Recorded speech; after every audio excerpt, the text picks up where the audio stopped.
Now I'm about to let you in on a little secret here. The hidden gem of Southeast Asia is right here. The Philippines, my favorite of all countries that I've traveled to. It is some of the most beautiful landscapes and the most incredible people you will ever come across. Now before you start taking advice from a random stranger, I want to give you a bit of my background. My name is Christian LeBlanc and I've spent the last 2 years traveling Southeast Asia. And with that, I've spent about 3 months of it in the Philippines. It's a country I plan to revisit very soon. Let's get started with the countdown. Number 10 is Boracay. Boracay is easily one of the most popular islands in all of the Philippines, and with that, it can get pretty busy sometimes. Now, that can be a good thing, that can be a bad thing. The great thing is, you can guarantee you can find some extremely beautiful hotels if that's in your budget. You can also find some relatively discount ones too, so budget shouldn't be too much of an issue here. The nightlife is pretty good, and the food selection is great. Boracay has everything from low-end hostels all the way up to extreme luxury hotels. It can be backpacked, but definitely expect to spend a bit more money here. The island of Boracay itself is extremely beautiful. Some of the bluest waters you'll see, and some of the finest white sand beaches. I would assume this is how it got so popular. The population of the island has outgrown the infrastructure at least 10 times over, and this can lead to a lot of congestion. But you're gonna spend most of your time on the beach anyway, so what does that matter? Number 9, Oslob. Oslob is extremely well known for one thing, and that is the whale sharks. This is a place where you can actually go and swim right next to these gentle beasts. Now there is a little bit of controversy that surrounds this because the whale sharks are fed, but I'll leave that up to your discretion. It's such a humbling experience swimming next to an animal that could literally grow as large as a small bus. In record, they grow up to 40 feet, although it's very unlikely you'll see one this large. Only 30 minutes away, there's a couple sets of waterfalls. Tumalog is the most impressive of the two. It's a massive drop-off that creates a beautiful mist. Now, if you're looking for more of an experience with the waterfalls, check out Aguinid Waterfalls because you can actually scale up them, you can jump off of them. It's much more interactive than just looking at a waterfall like you do at Tumalog. It's definitely worth a visit. Number 8 on my list is Malapascua. It's very unlikely that you've heard of this place before, but there's a great reason to go, and it's this one animal that lives below the sea. It's very unlikely you've ever heard of this place, but Malapascua is home to one of the most beautiful creatures I've ever seen, the thresher shark. If you're a scuba diver, this is a must. There is no fish more impressive than the thresher shark. It has a long tail just like a scythe. You see it beautifully cutting through the water. For me, this made going to Malapascua 100% worth it. Now, the dive scene is incredible, but it's not the only thing. Malapascua Island itself is extraordinarily beautiful. Again, if you haven't already noticed the trend, extremely blue water, fine white sand beaches, and relatively expensive accommodations, so this definitely has to be something that you save up for. It's a very small island, and all the accommodations on the island are quite expensive.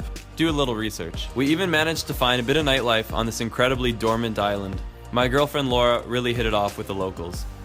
If you know anything about the Philippines, you'll probably be shocked that I put El Nido in 7th place. El Nido is easily one of the most beautiful places in the Philippines, and arguably the world. The beauty of this place leaves you in awe.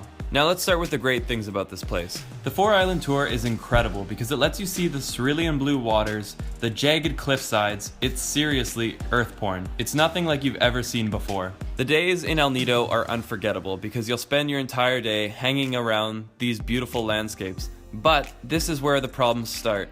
When night hits, it becomes a bit less enjoyable, I'd say. El Nido's electrical grid is archaic at best. When we backpacked, we spent at least half of our nights in darkness. And worse than the dark, we spent it without any fan or air conditioning. It gets extremely hot in the Philippines, and when the power goes out, I become a pretty unhappy camper. In addition to this, if you're planning to do anything like I do as a YouTuber, uploading is basically a no-go. The internet speeds are so slow, and it will drive you mad. Now there are some ways you can get around these inconveniences. If you spend a lot more money, you can actually stay at accommodations that will have backup generators, and this will at least help take care of the problem of your air conditioning going out, so you won't sweat to death at night. I want to end this on a positive note because despite all the inconveniences of El Nido, the beauty of this place makes it all worth it, so you have to go check it out. If you end up going, make sure you do the 4-island tour, and make sure you climb Tara Cliff if you're willing to risk your life. It's extremely jagged, but the view you get is unforgettable. The next on my list is Bohol. Bohol is a large and magical island. There's so many things to see and do here. It never hurts to go around with locals. That's how we find some of the cool hidden gems, like this little hole in the ground. No pun intended. With Bohol being a big island, you could easily spend 5 to 10 days here. The most popular of the beaches is Alona Beach, and this is a place where you can stay at a 5-star hotel or at a guest house or hostel. The pricing is definitely on the expensive end, but nothing unreasonable. Also a must in Bohol is to rent a scooter. Some of the most incredible riding I've ever done has been done here on this island. You take the scooter, you drive up further north from Alona Beach, and you'll end up visiting these guys. These are tarsiers, animals only found in Bohol. They basically sit like this all day, but what more could you ask for? I mean, just look at him, he's chilling. Mondays, am I right? Also worth mentioning, I did go up further north to Anda Beach, and although I liked Anda, I didn't love it. I found it a bit of a dirty beach.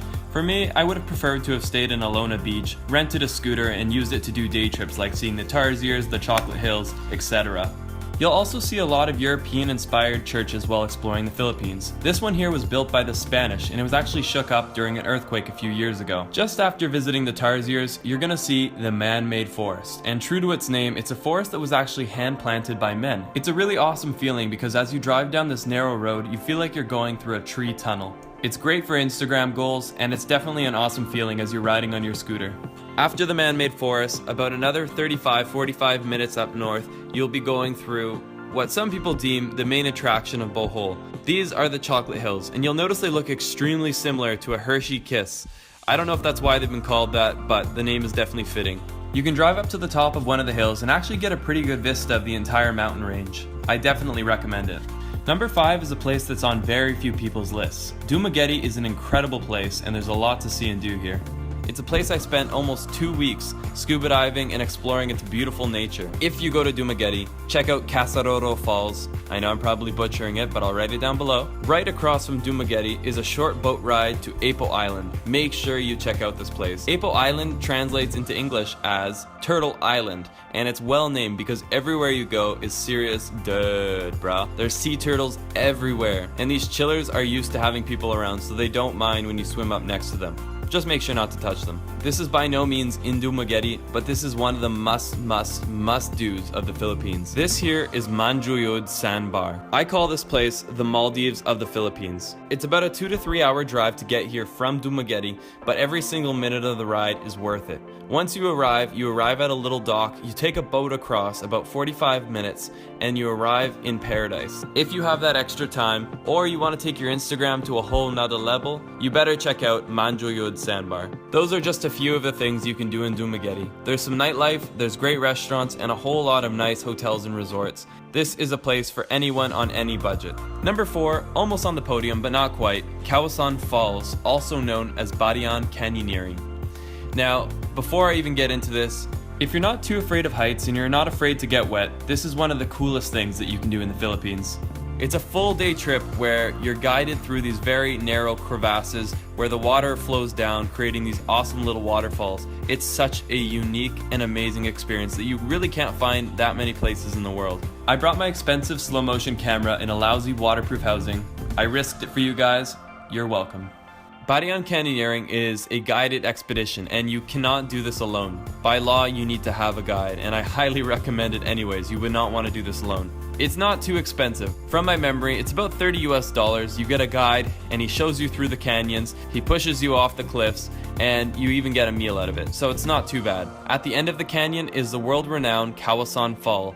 This waterfall literally looks like the exit to the Gatorade factory. The water is this weird fluorescent blue that looks like it should be bottled and sold to people at a very high price. The water is quite cold, so it's a very nice refreshing break after a long day of jumping through canyons. Now I must mention that when this was filmed, I was actually one of the last groups to have gone through the Barian Canyon in quite some time, and I'm not even sure if they've reopened. The municipal government shut it down because they were worried about erosion, so do a little research. Hopefully it's reopened because it is one of the top things to do in the Philippines. Also, random insert, you'll see roosters everywhere in the Philippines. Cockfighting is basically a national sport. I named him Fred. The bronze medal goes to my favorite landscape in the entire world. This beach is seriously heaven, and I don't use that word lightly. It is my favorite, and I'm honestly blown away that to this day, Nakpan has not been developed as a resort town. This is the most incredible landscape that I've ever seen. Now, if you remember, we talked about El Nido being in 7th or 6th place. Well, Nakpan is about a 45-minute scooter ride away from El Nido. So again, if you were on the edge of going to El Nido, consider this. You will get Nakpan and El Nido together because they're only a scooter ride away from each other. The problem with Nakpan is this. Because it's such a beautifully untouched landscape, there's nothing on it. There's really only a couple guest houses with which they have no electricity after a certain hour. I think it's after 6 p.m. You have two options. You can either rough the heat and stay in a very basic guest house on one of the most beautiful beaches in the entire world, or you can just rent a scooter from El Nido and drive back to your hotel, resort, wherever you're staying in El Nido. But one of the most epic day trips you'll ever do. This island here is my silver medal. It's probably my favorite island in the entire world, and it's easily the best island in the Philippines. It is the definition of exploring, getting lost, and seeing things that few others have ever seen before. Bantayan Island is basically like Boracay before Boracay blew up. It has the beauty that will one day become a developed area, but for right now, this is a place that you can experience to yourself. There's so much to do here, from exploring the jungle to exploring the beautiful beach that surrounds the entire island. There's even goats that freely roam. This is Jerome. Definitely check out the mangroves. They're these little trees that grow on the water. Go explore the other side of the island where there's literally no identifiable landmarks. Just beautiful untouched nature and so many kids just playing on the side of the road. Definitely say hi to them. They really appreciate it and they're a lot of fun to hang out with. I joined a few kids in playing some basketball and it was definitely one of the highlights to my day. It wouldn't be a perfect island experience without a perfect sunset, and Bantayan certainly has a lot of them. In fact, the Philippines has plenty of them. I don't think I've seen more beautiful sunsets in my entire life. You really start to take them for granted because every single night you get a sunset that could easily be one of the most beautiful you've ever seen. Now, I don't want to call it the winner because everyone's a winner, guys. But just kidding, this is the winner of my top 10 of the Philippines, Coron. Coron is definitely not the easiest of places to get to. It's pretty far north. In fact, it's even farther north than El Nido. It's more inaccessible than El Nido, and it can definitely be a bit of an expensive place to visit because it's so inaccessible. You either take like a 5-hour ferry from El Nido, or you can fly directly from Manila. Definitely expect to pay top dollar because the flights aren't cheap. This is not a cheap place to go. Now it's time to show you why you're willing to spend your money to come here and why you're willing to deal with the inconvenience of getting here. Coron is simply out of this world. I can't compare it to anything, to be honest. It's like New Zealand and Africa had a baby, and it was beautiful. As always, my favorite thing to do is rent a scooter. It's the first thing I do whenever I get to a new place. Get a scooter, go explore this island. You will be blown away. Now, I must say that the roads we took on our scooters were basically like off-roading. There was some very loose gravel, some huge rocks that we were driving over, but the feeling of exploring where few have explored before was so worth it. Similar to Bohol, they have mountains that look like the Hershey Kisses. They're not called the Chocolate Hills, but they're very similar looking. When we drove down this road, we probably didn't see tourists for the entire day. This might sound scary to some of you, but it's one of the most amazing things. The local Filipino people are some of the friendliest and most accommodating people. Definitely don't take that as a bad thing. It's an incredible feeling of truly getting lost in a place that you've never been before. Now, after exploring the rural side of Coron for the day, we went to the more touristy spots. There's these beautiful hot springs where people generally come for sunset. If you come here around 5 p.m., you can definitely expect to see tons of other travelers. It's a really cool way to meet people. The next day, my girlfriend and I and a couple of friends rented kayaks and we went and kayaked all the way across to a set of islands. Now, I don't know if I recommend the kayaking because it truly was a very difficult workout, but it's good to stay in shape while traveling, so maybe this is the best option for you. There's also the option to do island tours similar to an El Nido, so maybe check that out if you don't want to go through excruciating heat in a kayak. But when we made it to the other side, the work was so worth it. Similar to the landscapes of El Nido, you have the jagged cliff sides, the incredibly blue water, and the feeling of being cut off from the rest of the world. It's extremely energizing to do that every now and then. These are among some of my favorite drone shots I've ever captured. Thank you, Coron. This is Laura looking graceful, but then she got bit by a fish. At the end of the day, we put up the white flag and we paid someone to tow our kayaks back behind their motorboat. It was the best decision we ever made. If you like this video and want to see more like this, check out the videos linked below. I have top 10 lists to Thailand, I have a how to travel the Philippines video that actually shows you the routes that you should take, and I'm constantly making new content. So make sure to hit the subscribe button, leave the video a thumbs up, and if you want to be among the first to know when my traveler's guide comes out, make sure to sign up on my mailing list at lostleblanc.com. I'll be soon releasing a guide that has everything you need to know, from how to save money while traveling to how to make the most of the places that you visit. Thanks for watching, guys, and let's get lost in the next one.